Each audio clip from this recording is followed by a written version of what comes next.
ये क्या हो गया? हुआ नहीं है, किया है। वो कोई साध्वी नहीं थी, मायावी थी। मुझे पहले ही समझ जाना चाहिए था। शीघ्र ही दिन हो जाएगा भैया, हम जीवन के इतने बड़े लक्ष्य से चूक जाएंगे। अब श्री राम को, संसार को, अपने आप को क्या मुख दिखाएंगे कि माता सीता से भी मिल ना सके।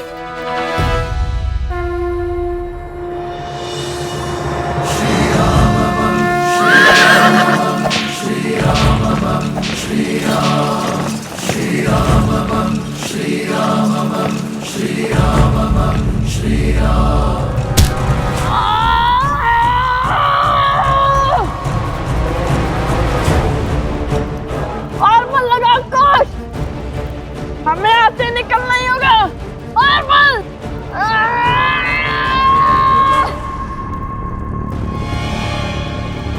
ये बटर तो हिलने का नाम ही नहीं ले रहा भैया।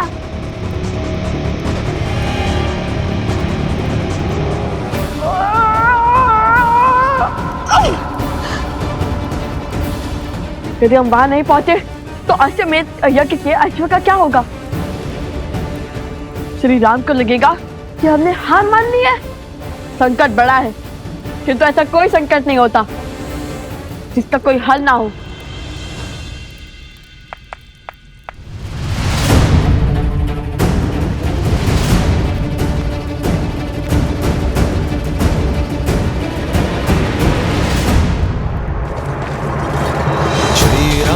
चंद्र कृपालु भजु मन हरण भव भय दारुणम् पटपीत मानहु दड़ित रुचि सुचि नौमि जनक सुतावरम्। श्री प्रणाम प्रभु। श्री राम राम राम श्री राम। लवकुश कहाँ है? लगता है उन्होंने अपनी माता को सत्य बता दिया है और उनकी माता ने उन्हें समझा दिया है। ईश्वर करे यही हुआ हो प्रभु। आर्य सुमंत, अश्वमेध यज्ञ के अश्व पे अपना अधिकार कीजिए और मेरे हनुमान को बंधन मुक्त कीजिए। अब अश्वमेध यज्ञ पूर्ण करने की दिशा में आगे बढ़ते हैं। रुकिए।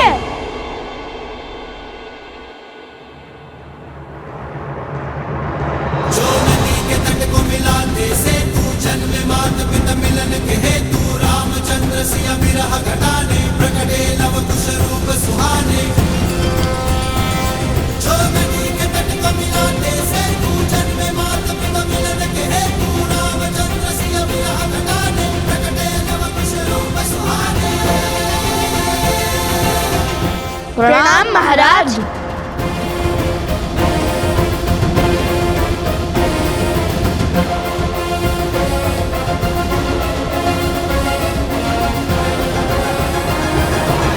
प्रणाम करके दंड से नहीं बच पाओगे तुम दोनों। बहुत विलंब कर दिया आने में तुम दोनों ने। ये विचार कर रहे थे कि युद्ध में जाए या नहीं।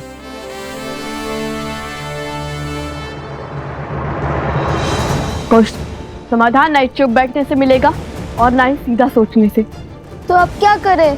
समस्या टेढ़ी है तो उसका समाधान सीधा नहीं हो सकता। कुछ हमें कुछ ऐसा सोचना होगा जैसे हम सदा से यही रहते हो। क्या भैया, ऐसी गुफाओं में तो केवल सिंह और मूषक रहते हैं। सिंह का बल लगाकर तो देख लिया, किंतु क्या आप मूषक की भांति बिल बनाकर बाहर निकलेंगे? अद्भुत कुश, आज फिर मुझे इतना उत्तम विचार दे दिया तुमने।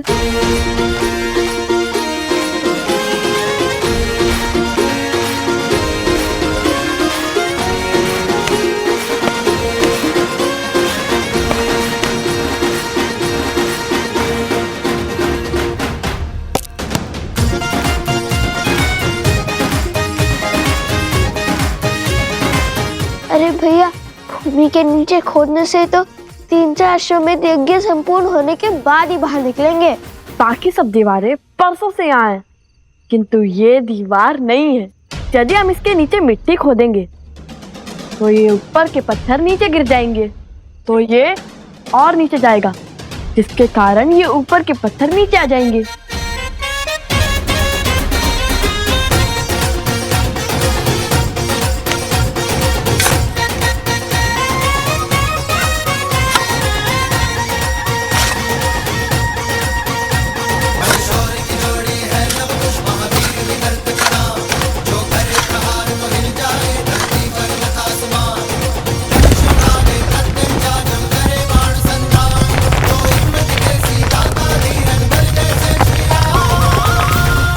विलंब से आए हैं किंतु उचित मार्ग पर आए हैं। सूर्य प्रातःकाल मेघों से गिरा हो तो उदय होने में समय लग सकता है। इसका अर्थ ये नहीं है कि उसने रात्रि से हार मान ली। अब किस माया में उलझाने आए हो? लड़ना है तो सामने से लड़ो। अरे लड़ना ही तो नहीं चाहते, इसलिए इस समस्या का समाधान ढूंढने गए थे। इस समस्या का एक ही समाधान है, तुम अपनी हट और अश्वमेध यज्ञ का अश्व दोनों छोड़ दो। नहीं श्री राम, इस समस्या का समाधान है देवी सीता।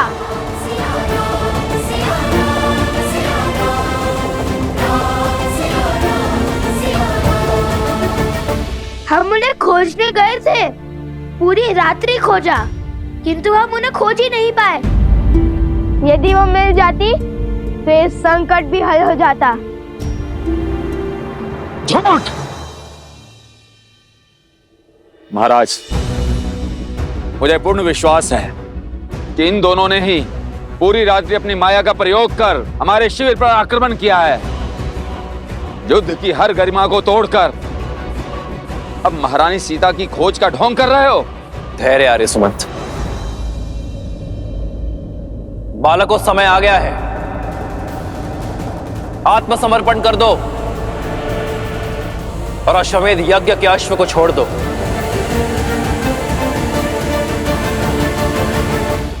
आर्य सुमंत, अश्व को लेकर चलिए। जी महाराज। गुरुदेव।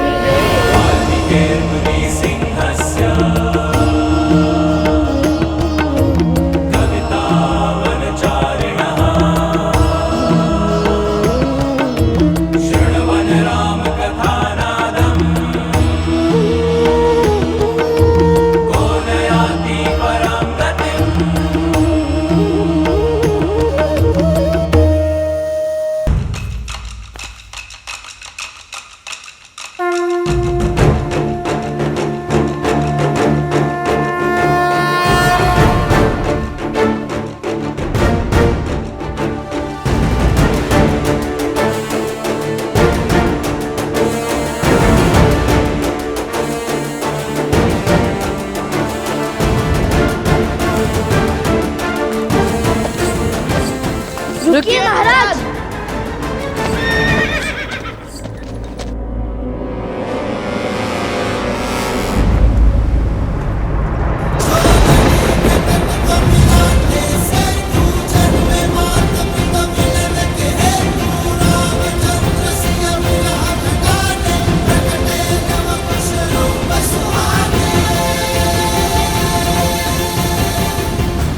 क्या हुआ जो हम माता सीता को नहीं खोज पाए, किंतु कलंक और लांछन किसी का नहीं सहेंगे। हम रामायण पूर्ण करने का वचन निभा कर रहेंगे। अपना प्रण पूर्ण करने के लिए, अपना प्राण देने के लिए सजे हैं हम आपसे युद्ध अवश्य करेंगे श्री राम। अश्वमेध यज्ञ को बिना माता सीता के पूर्ण नहीं होने देंगे। बालकों, युद्ध की आवश्यकता नहीं थी, किंतु तुम्हारे वचन का मान रखना मेरा कर्तव्य है। यदि तुम्हारी यही इच्छा है तो ये राम भी सज्ज है। धर्म का है ये कैसा बंधन, तोड़ सके नर ना नारायण।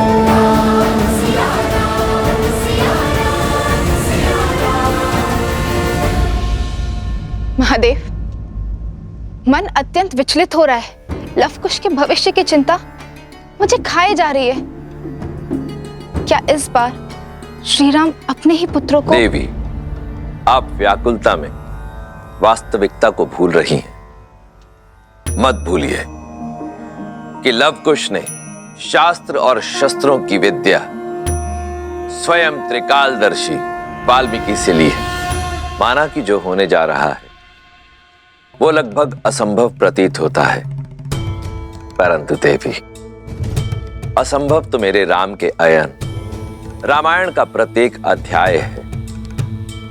इसलिए ये संसार इस असंभव प्रतीत होने वाले युद्ध के लिए भी सज्ज हो जाए, क्योंकि ये वो युद्ध है जो आर्यावर्त के भविष्य को आकार देगा।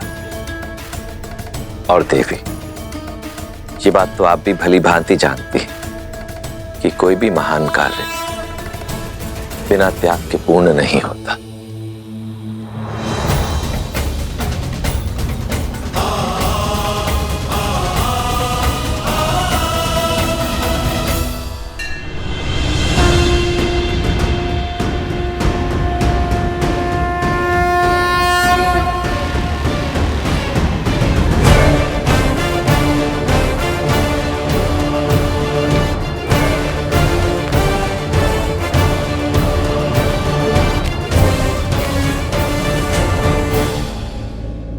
सुमंत जी, हमने चुनौती स्वीकार कर संसार के सबसे सुंदर गाथा की अपूर्णता को ललकारा है।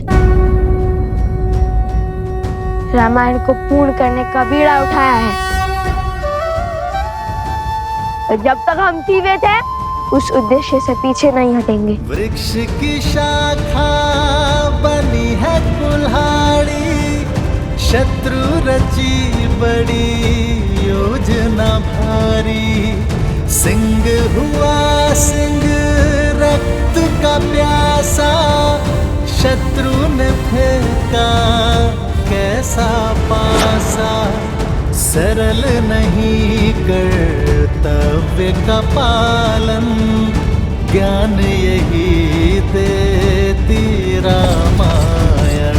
पिता चाहे रघुकुल का मान, सूत चाहे सीता सम्मान। भावों का ये है विचित्र संग्राम, जाने न सीता जाने न राम। प्रभु, आज तक आपके कही हर बात का अनुसरण किया है मैंने, बिना प्रश्न किए आपका आदेश माना है। इस संसार में ऐसा कोई बल नहीं जो मुझे आपके विरुद्ध करने का छल कर सके। किंतु आज अयोध्या का मान, हमारे ध्वज का सम्मान दांव पर लगा है, जिसकी रक्षा करने का दायित्व आपके पिता महाराज दशरथ ने मुझे भी सौंपा था। प्रभु, आप साधारण नहीं हैं, और ये सत्य को हम सब जानते हैं। जिसके हृदय में इतनी उदारता हो, इतनी दया हो, जो मंथरा रावण जैसे पापियों को क्षमा करने का साहस रखे, उन्हें भी अंतिम अवसर थे, वो साधारण हो भी कैसे सकते हैं। परंतु प्रभु, ये दोनों अफसरों की क्षमा की हर सीमा को लांघ चुके हैं। इनका अंत ही न्याय होगा। आप बार बार इन्हें अवसर का उपहार दे रहे हैं।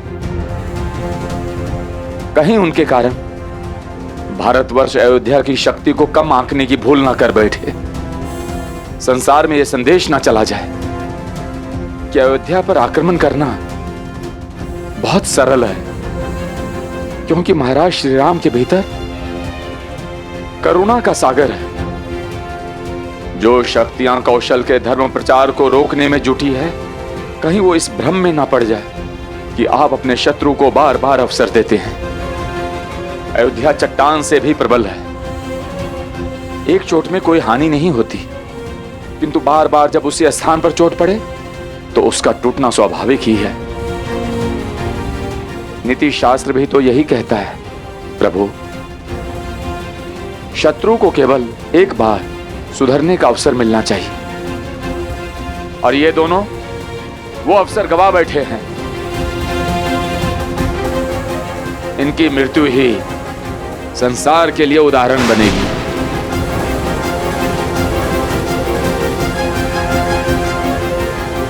अयोध्या की शक्ति की प्रचारक बनेगी।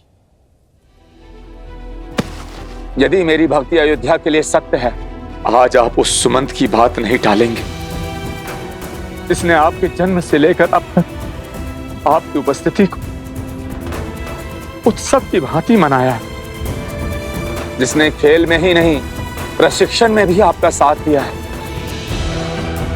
जिसने भारी मन से आपको वन गमन के लिए विदा किया था।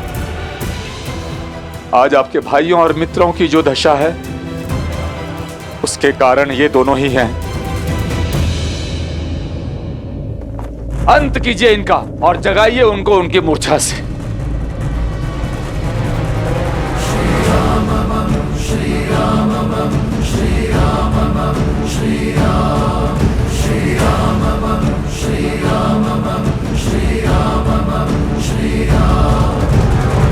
प्रभु, स्मरण कीजिए वो वचन जो आपने अपने भाइयों की पत्नियों को दिया था। यदि कल तक मैं अपने भाइयों और अपने मित्रों के प्राण नहीं बचा पाया तो मैं आपको वचन देता हूं कि कल मैं भी जीवित नहीं लौटूंगा। स्वयं को उनके पिता के समान कहा था। यदि ये मान भी लूं, कल रात्रि जो आक्रमण हुआ वो इनका नहीं, किसी आसुरी शक्ति का किया धरा था। किंतु यदि इन्हें एक और अवसर दिया गया तो ये आसुरी शक्ति को और प्रबल बना देंगे। प्रभु,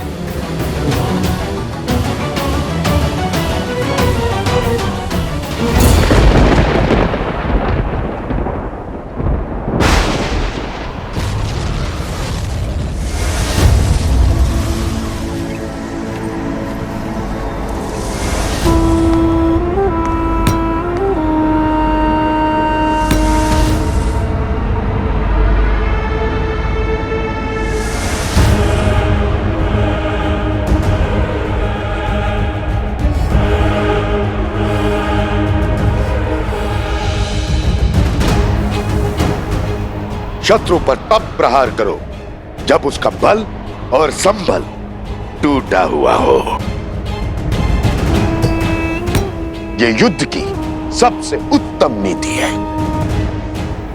जब राम अपने पुत्रों को मारेगा तब वो टूट जाएगा और तब हम उसकी संतान रूपी अयोध्या पर वार करेंगे। उन्हें संभलने का समय ही नहीं देंगे।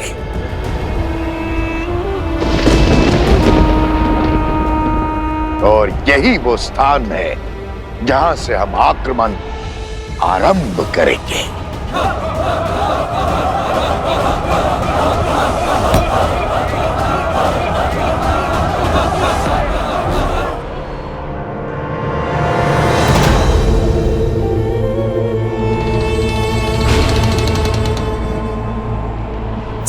तो बड़ा ही उत्तम चुना है आपने भैया।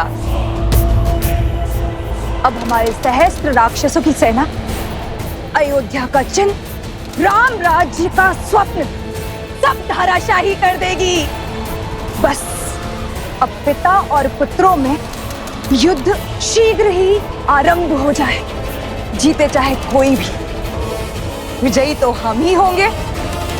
बस अब इस युद्ध में कोई बाधा ना बने।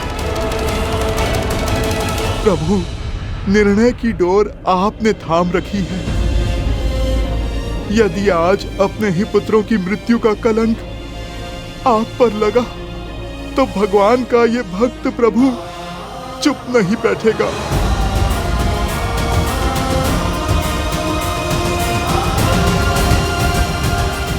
उठिए आदेश।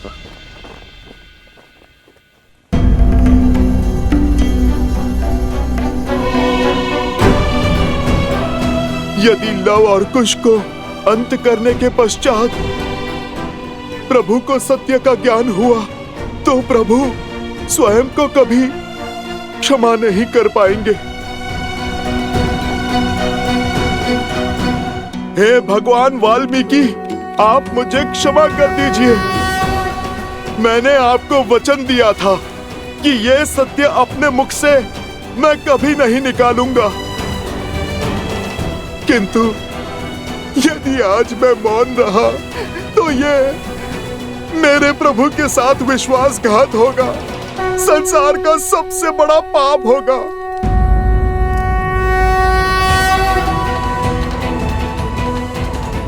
जब प्रश्न मेरे प्रभु की प्रतिष्ठा पर हो,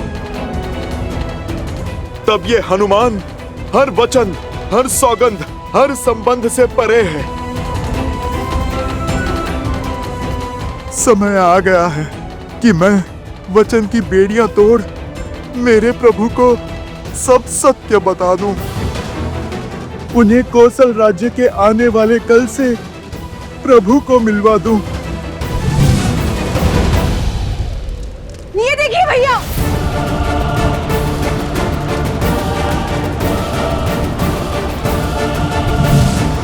मैं आपकी चिंता और व्यथा दोनों को समझता हूं आर्यसमंत।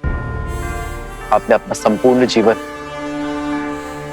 अयोध्या की सेवा के लिए समर्पित किया है।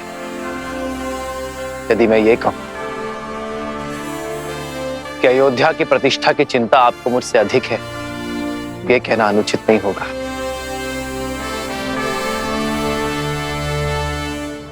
इन बालकों को इनके किए का दंड अवश्य मिलेगा। श्री राम श्री राम श्री राम। इनकी कथा अयोध्या को कलंकित नहीं करेगी आर्यसमंत। श्री राम, उठाइए अपना धनुष और कर दीजिए सुमंत जी की इच्छा पूर्ण। कर दीजिए लव कुश का अंत।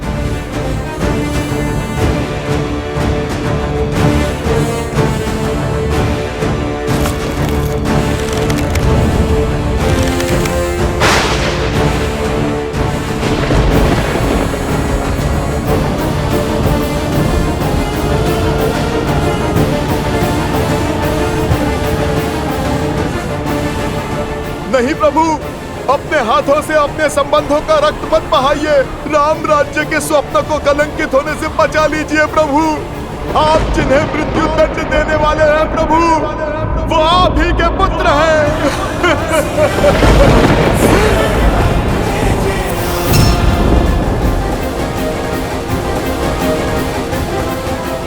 नहीं, ये नहीं हो सकता।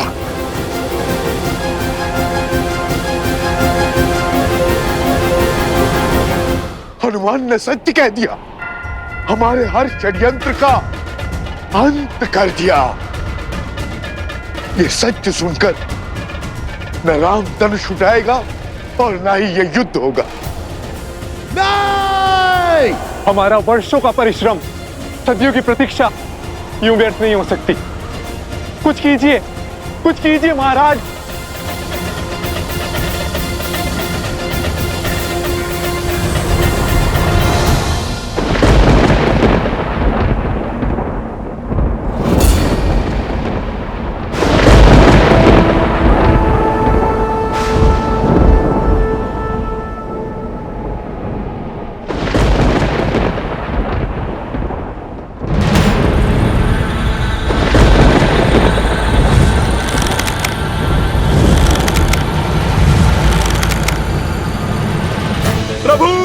आप रोक दीजिए ये युद्ध, त्याग दीजिए ये अस्त्र।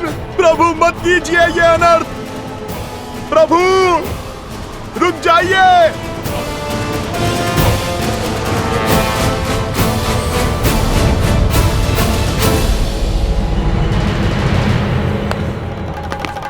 अब तक राम ने धनुष छोड़ अपने पुत्रों को हृदय से नहीं लगाया, अपने रक्त को नहीं पुकारा। इसका अर्थ स्पष्ट है, हनुमान की ध्वनि राम तक नहीं पहुंच रही है।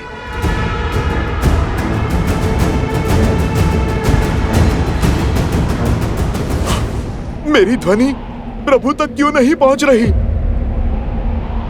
रुक जाइए प्रभु श्री राम, प्रभु श्री राम, प्रभु श्री राम। रुक जाइए प्रभु श्री राम, श्री राम। लवकुश, तुम मेरी पुकार सुनो।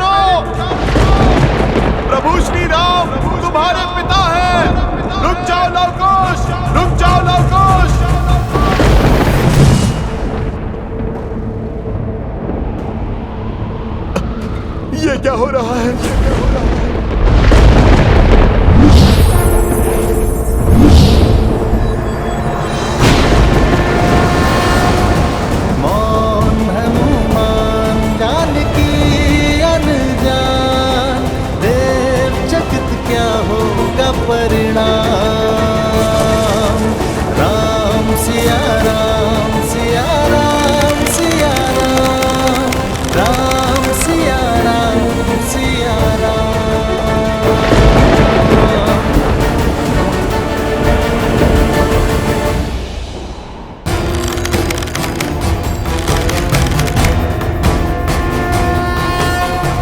अफसरों की बेला का अंत हुआ बालकों। अब उद्दंडता के दंड की बारी है। शस्त्र चलाइए महाराज। आज यात्रा रामायण से पूर्ण होगी। यह हमारी जीवन यात्रा।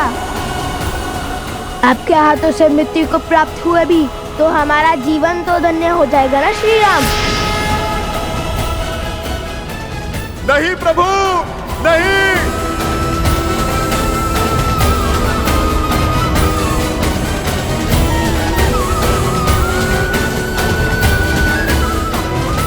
नहीं प्रभु, नहीं।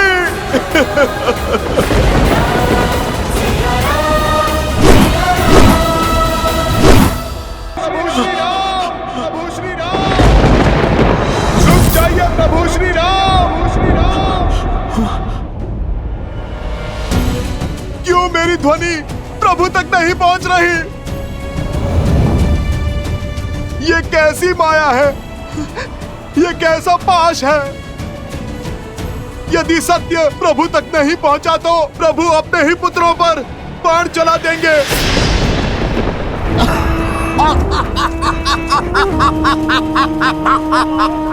क्या माया रची है शूर्पणखा? अद्भुत, अप्रतिम। राम भक्त हनुमान को अपनी माया से हरा दिया तुमने। राक्षसों को नई जीत की आशा दी है तुमने। पिछली बार जब इसे तुच्छ वानर समझा था, पूरी लंका जलकर स्वाहा हो गई थी। हनुमान को रोकने का और उसे अपनी माया में बांधने का साहस और सामर्थ्य न तो रावण में था और न हम दोनों में। मुझे स्वयं समझ में नहीं आ रहा है कि ऐसा कौन सा बल है जो अपने छल से इसे सत्य बोलने से रोक रहा है। ये माया तुम्हारी नहीं है तो किसकी है? कौन मौन कर रहा है हनुमान के शब्दों को? कौन दे रहा है हमारा साथ? कोई तो शक्ति है जो हमारे लिए कार्य कर रही है। बस अब वो शक्ति हनुमान को यूं ही बांधे रखे, उसे बंधन मुक्त ना होने दे।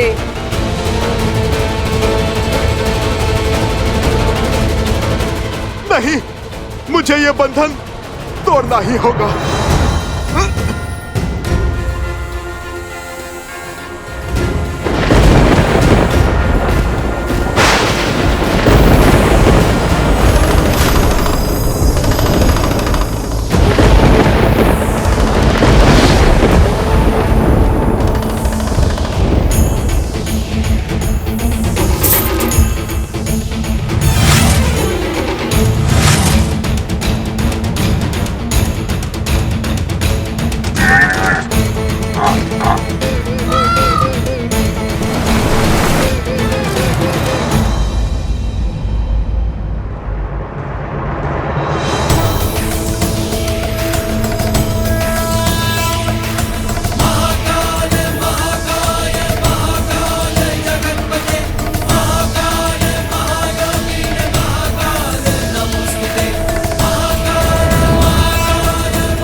कोटि कोटि धन्यवाद महादेव।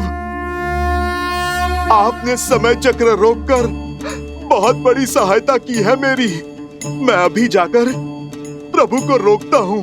नहीं हनुमान, रुकने की आवश्यकता उन्हें नहीं, तुम्हें है। मुझे? क्यों महादेव? मैं तो संसार के सबसे बड़े सत्य से आवरण हटाने जा रहा हूँ महादेव। एक पिता को अपने पुत्रों का संहार करने से रोकने जा रहा हूँ। देखिए ना आप, कैसी घोर विडंबना है। ना पिता को पुत्रों के अस्तित्व का भान है और ना ही पुत्रों को पिता के व्यक्तित्व का। ये सब देखकर कैसे जीवित रहूं मैं प्रभु? और उनके पुत्रों के बीच अनर्थ घटने के बाद मैं जीवित रहकर भी क्या करूं? महादेव, यदि ये अनर्थ हुआ तो मेरी सारी भक्ति भस्म हो जाएगी, सारा तप स्वाहा हो जाएगा। पाप के इस भार के साथ महादेव नहीं जी पाऊंगा मैं।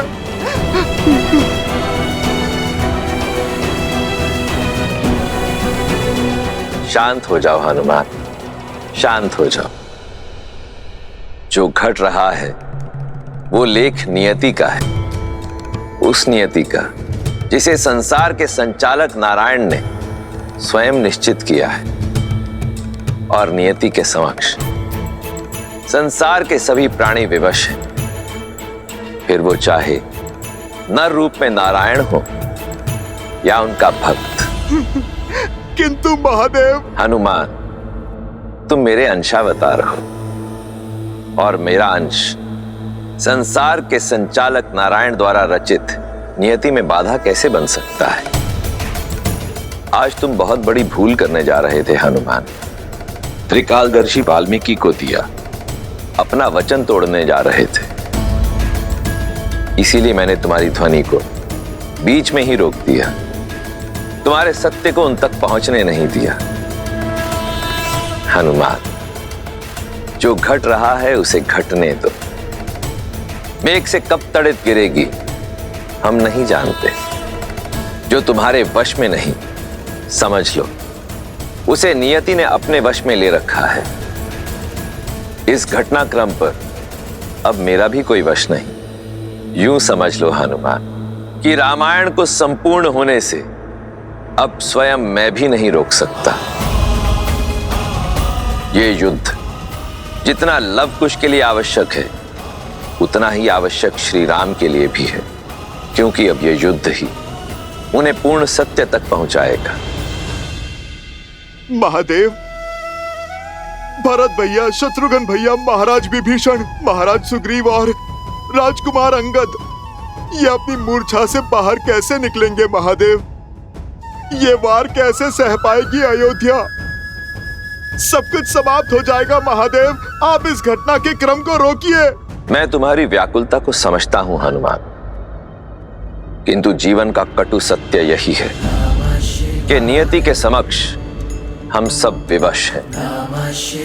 जिसे तुम अनर्थ समझ रहे हो वो वास्तव में संसार के समक्ष एक महान उदाहरण बनकर प्रस्तुत होगा।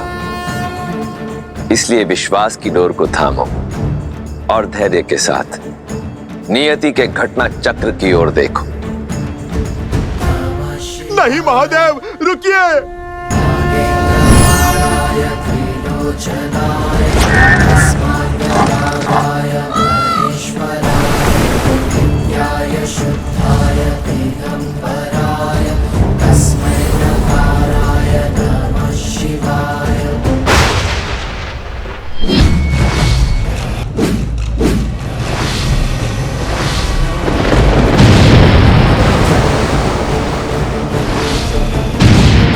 उत्तम, अति उत्तम। आज हनुमान का प्रयास विफल हुआ। अब हमारी जीत और रघुकुल का अंत निश्चित है भैया।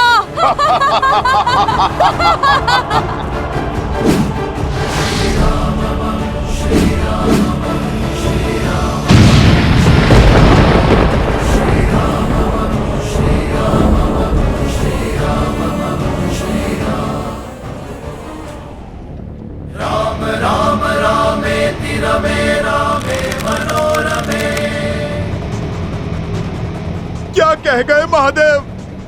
इतना बड़ा अनर्थ देखते रहने के लिए मैं कैसे जीवित रहूं?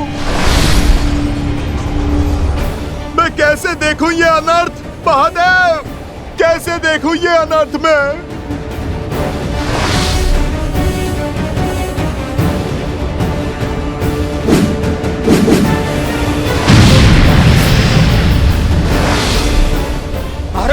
नहीं आ रहे सुमंत।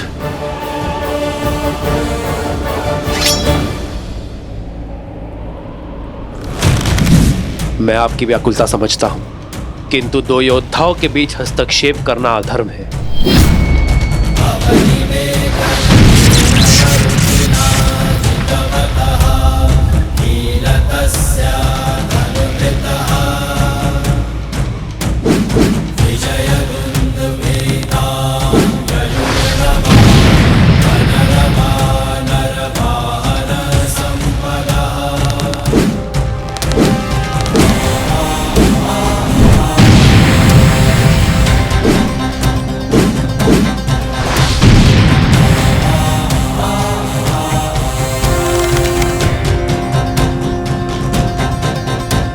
अग्नियास्त्र!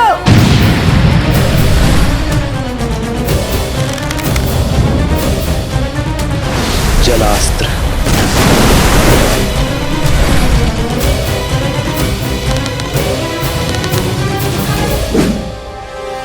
भौमास्त्र।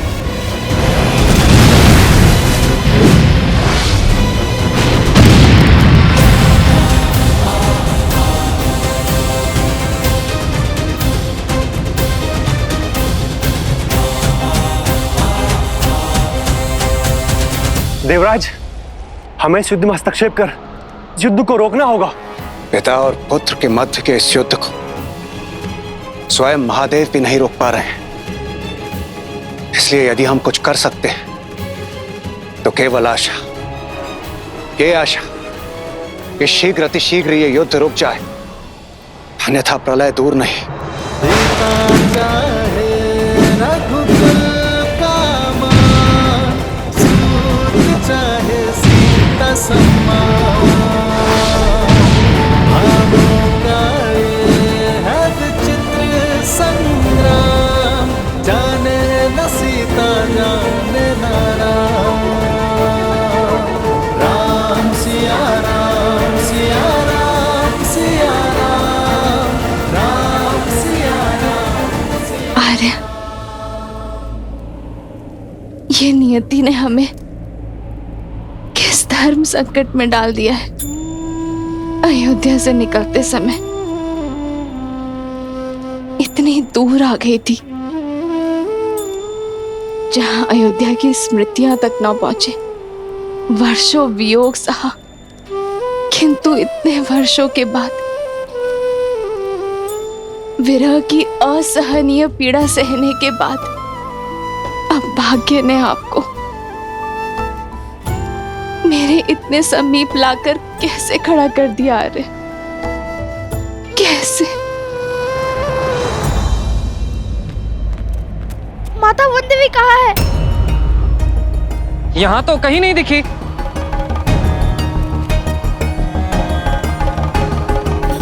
भाभी श्री, माता वन देवी कहाँ है? अभी कुछ देर पहले ही उन्हें गौशाला के पास देखा था मैंने। लगता है नहीं मेरी आवश्यकता है। चलो, ये उत्तम है। माता वन देवी यही आश्रम में व्यस्त है। जब तक लवकुश न आ जाए हमें तनिक सतर्क रहना होगा। चाहे जो हो जाए, वन देवी आश्रम से बाहर नहीं जानी चाहिए।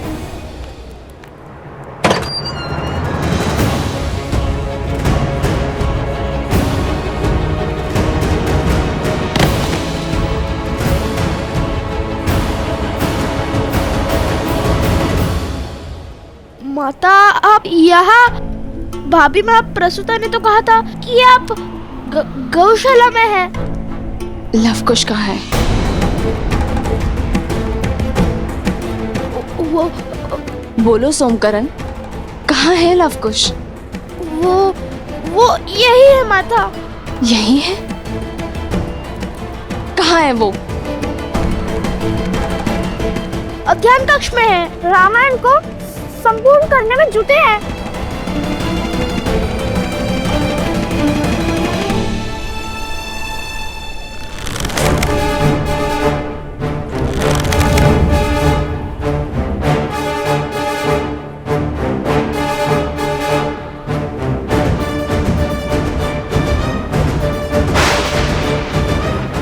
जलास्त्र! भयावह अस्त्र।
जल्दी चलिए गुरुमा, हमें कुछ तो करना होगा, अन्यथा वन देवी हम सबको अपराधी मानेंगी।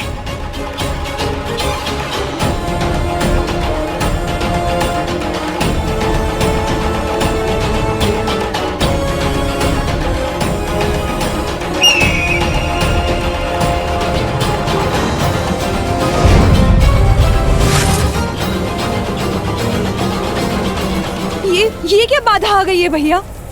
यदि सीता को सत्य का भान हुआ तो वो राम और लवकुश का ये युद्ध रोक देगी।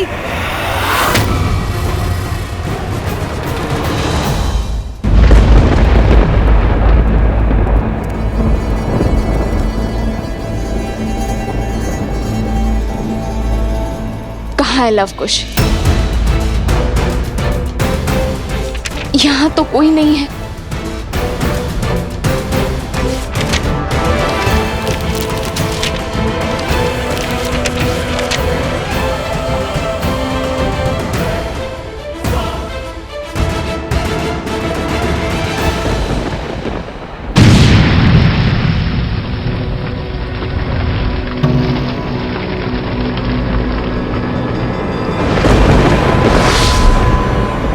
अग्निअस्त्र,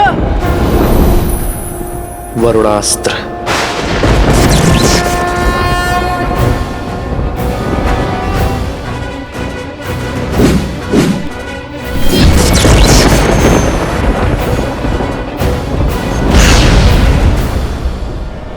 नागपाश,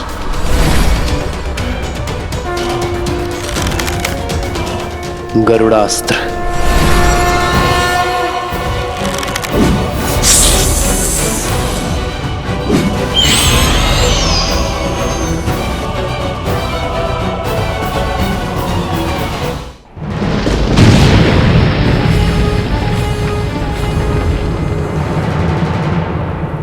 सो तुम मुझे माता कहते हो ना, फिर भी मुझे अंधकार में रखा, मुझसे असत्य कहा तुमने।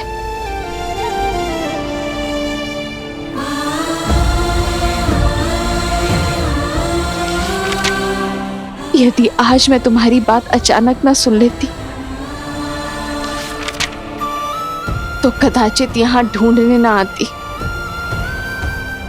तुम पर विश्वास कर लेती। छल का आवरण हट गया है सोम, अब मुझे केवल सत्य सुनना है।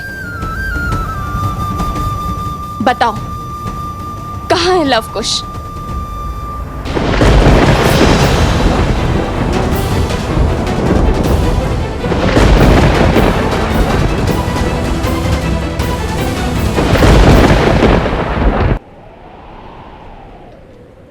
उत्तर दो मुझे सोम, कहाँ है लवकुश? क्यों इस मां के मन को विचलित कर रहे हो?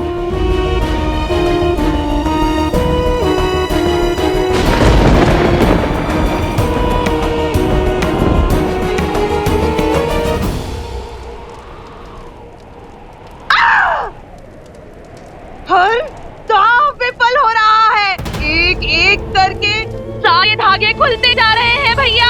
निश्चिंत रहो बहना, युद्ध भीषण मोड़ ले चुका है, हमें शीघ्र ही उचित अवसर मिलेगा।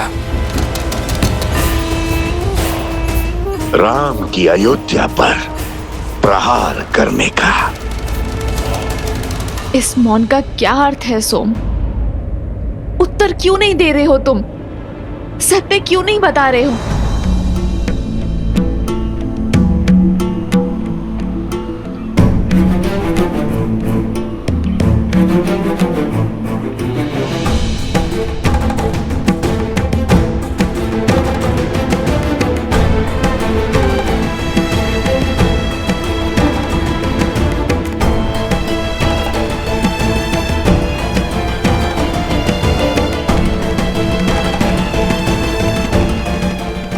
जरा तुम तो एक माता की व्यथा को मत बढ़ाओ, मुझे लवकुश का पता बताओ। वो देवी, वो दोनों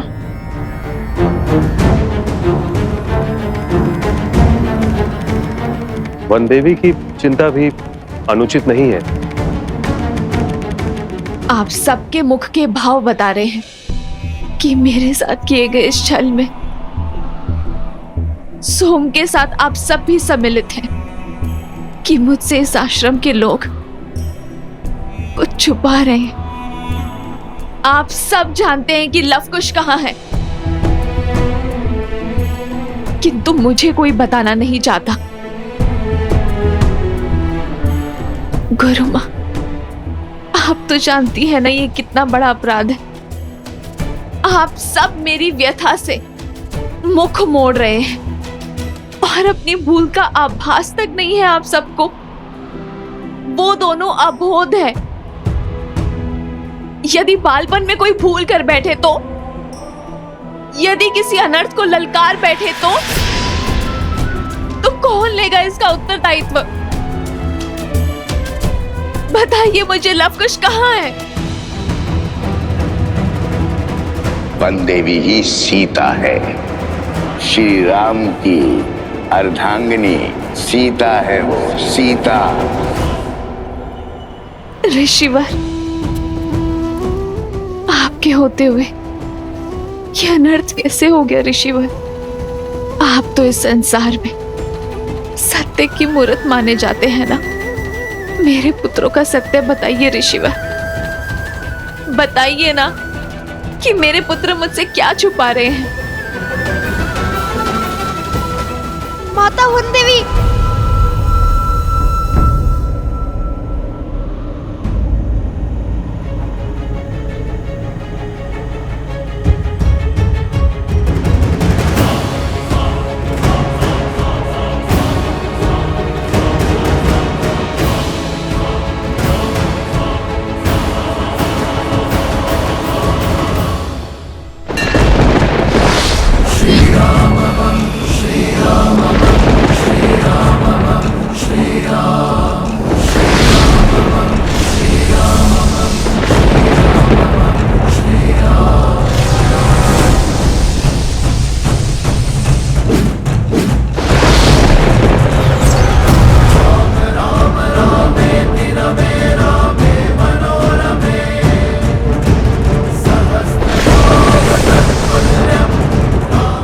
आज का कोई उत्तर नहीं है इनके पास। भैया, इस आकाशीय तड़प को सहन करने वाली शक्ति केवल भूमि में है। जय भूदेवी। जय भूदेवी।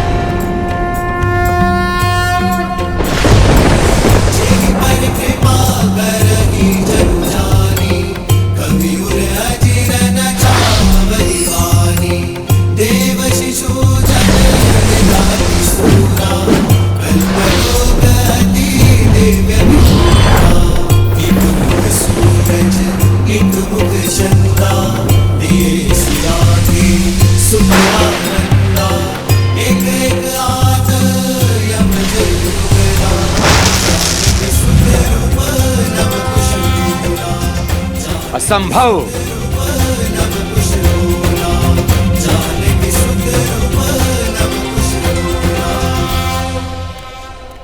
रुक जाओ सोमकर्ण, वचन स्मरण करो।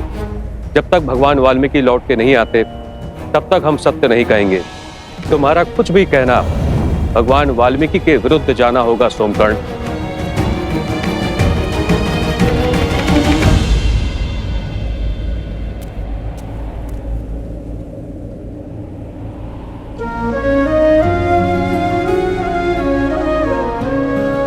माता, आप नहीं जानती, आपको सत्य बताने के लिए मैं कितना लालायित हूँ। आप जैसी पवित्र स्त्री से सत्य छुपाना मृत्यु समान है, किंतु मैं क्या करूँ? मित्रता के लिए मुझे दंश झेलना होगा। क्षमा कर दीजिए माता। बंधुओं को दिए वचन से मैं बंधा हूँ, किंतु मैं ये जानता हूँ कि आपके पुत्र सामान्य ऋषि कुमार नहीं है। मेरा अर्थ ये है कि वे असाधारण है। जिस कार्य में वो जुटे हैं उसे संपूर्ण किए बिना नहीं मानेंगे। राम के सुत चले करन पूरी रामायण,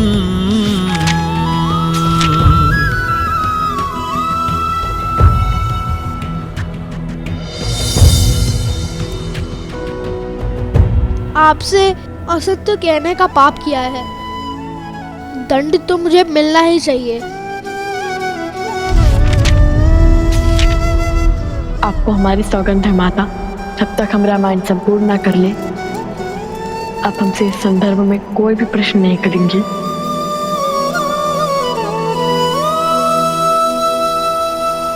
तुम्हारे मौन और लवकुश के प्रयास का संबंध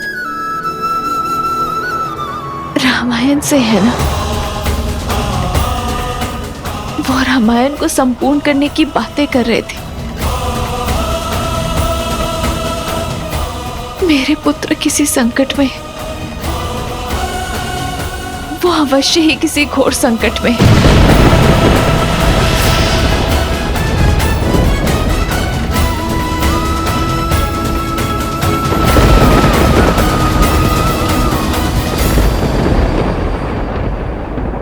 आप निभाइए अपना वचन, मैं अपना निभाऊंगी। मैं अपने पुत्र को संकट के मुख में नहीं जाने दूंगी। मेरे पुत्र अवश्य ही किसी संकट में रामायण को संपूर्ण करने की आहुति मेरे पुत्र नहीं देंगे, कभी भी नहीं। बिछड़ने का निर्णय श्री राम और सीता दोनों का था, और पुनः मिलने का निर्णय भी उन्हीं का होगा। विरह की इस अग्नि के ताप में मेरे पुत्र नहीं चलेंगे, कभी भी नहीं। माता, कहाँ जा रही हैं आप?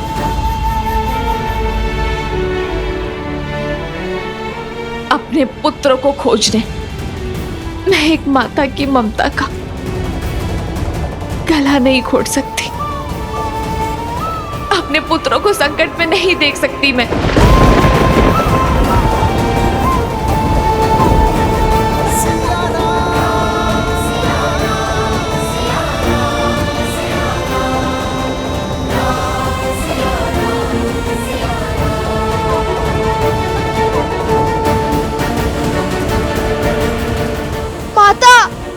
नहीं सोम, नहीं, हमने जो करना था कर दिया। अब प्रश्न एक मां की ममता और उनके पुत्रों के जीवन का है। हम इसमें हस्तक्षेप नहीं करेंगे। ये परीक्षा केवल वनदेवी की नहीं, लव और कुश की भी है।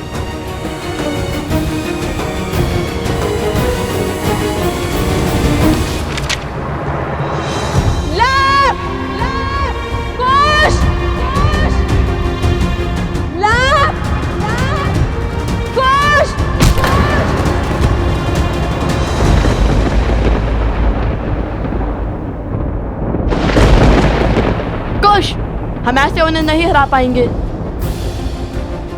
हमें अलग अलग दिशाओं से इन पर वार करना होगा।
आपसे युद्ध करने के स्थान पर माता सीता को खोजिए।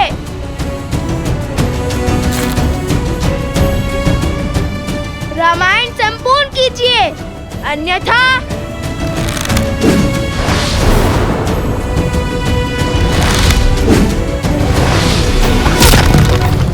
रामायण और महारानी सीता की बात कर महाराज को विचलित करने का, लक्ष्य से भटकाने का प्रयास कर रहे हैं ये बालक।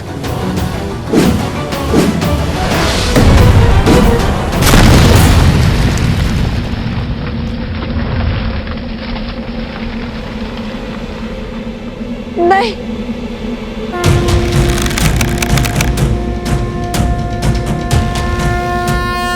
बराबर।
ये पारावस्त्र है बालको, तुम ब्रह्मांड के किसी भी कोने में क्यों ना हो, इसकी शक्तियां तुम्हें खींचकर एक स्थान पर ले आएगी।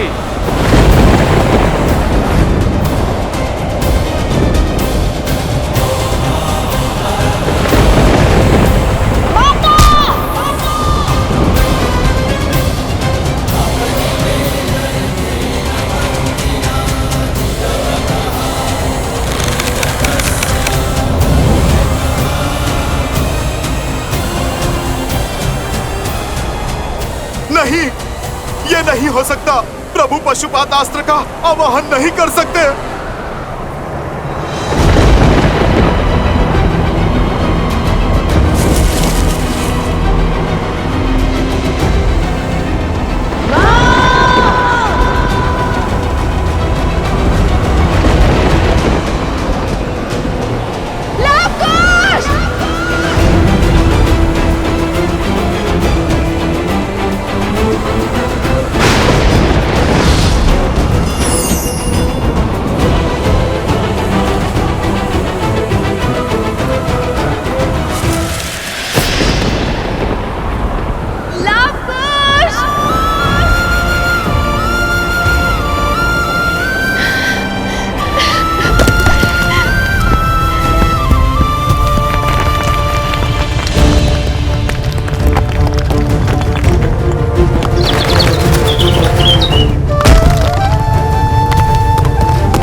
पृथ्वी भी जानती है कि अब लवकुश अंत के बहुत निकट है।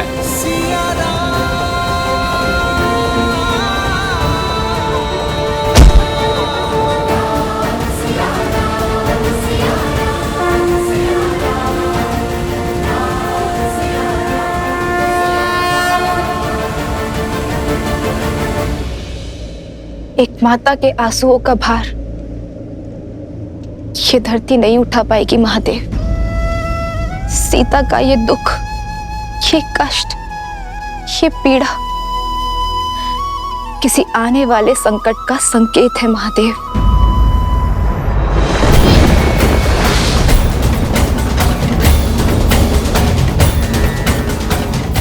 हे महादेव, मेरे पुत्रों की रक्षा कीजिए।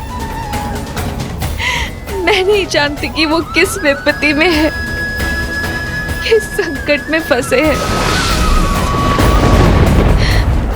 महादेव, आप उन्हें हर संकट से निकालिए, उनकी रक्षा कीजिए महादेव, उनकी रक्षा कीजिए।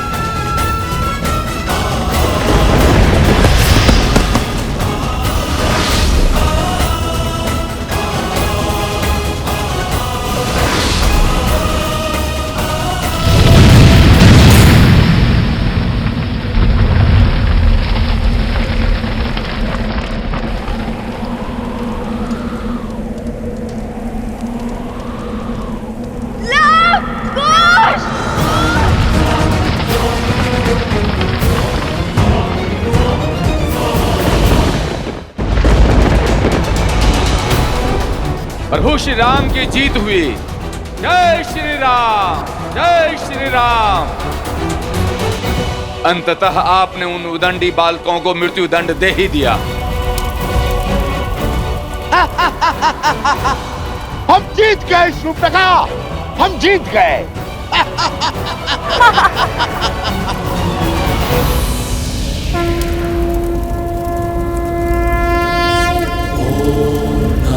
शिवाय, ओम नमः शिवाय, नमः शिवाय, नमः शिवाय, नमः शिवाय, नमः शिवाय, नमः शिवाय, नमः शिवाय, नागेन्द्रहाराय त्रिलोचनाय भस्मान्तरागाय महेश्वराय नित्याय शुद्धाय दिगम्बराय तस्मै नकाराय नमः शिवाय, नमः शिवाय।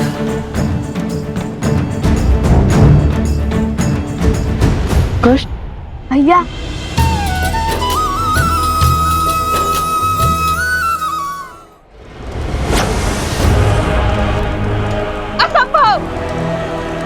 राम के प्रहार से ये दोनों जीवित कैसे बच सकते हैं? ये कैसे हुआ भैया? पशुपतास्त्र को सहने का सामर्थ्य नहीं हो सकता इन दोनों में, कदापि भी नहीं।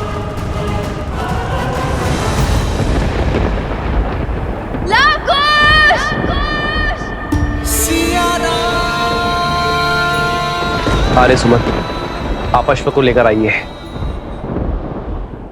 मैं हनुमान को बंधन मुक्त करता। जी महाराज।